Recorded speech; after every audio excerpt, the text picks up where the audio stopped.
Welcome to my channel Pallavi digital arts. చిలుక మరియు మొసలి. ఒక పెద్ద సరస్సు ఒడ్డున చిట్టి అనే చిన్న మొసలి తన తల్లిదండ్రులతో నివసించేది.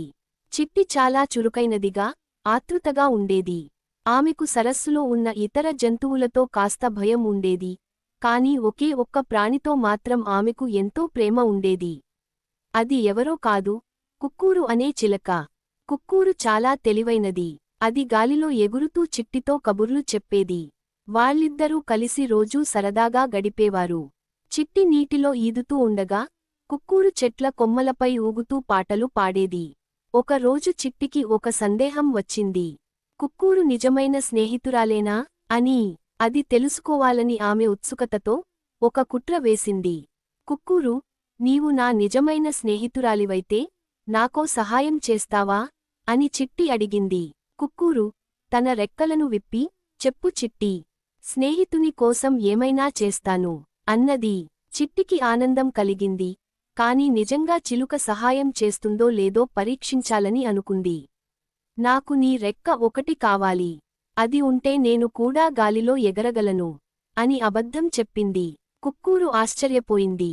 నా రెక్క లేకుంటే నేను ఎగరలేను, కాని నీవు నీటిలో ఈదగలవు కదా, ఎందుకు నీకు రెక్క కావాలి అని ప్రశ్నించింది.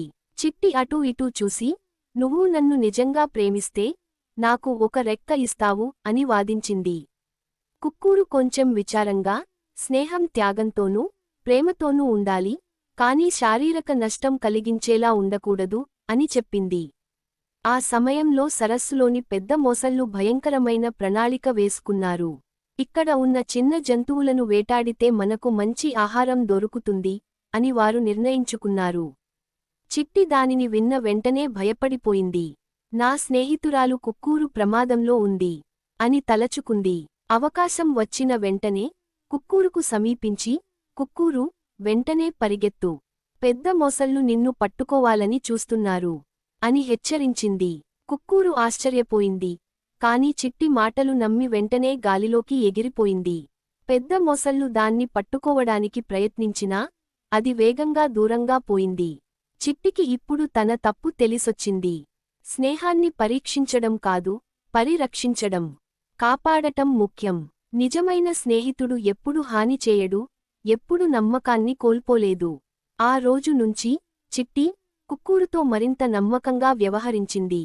నీతి: నిజమైన స్నేహితులు మన కోసం నిలబడి, మన రక్షణ కోసం కష్టపడతారు. కాని మనం వారిని అనవసరంగా పరీక్షించకూడదు. Thank you so much for watching. Please like, share and subscribe.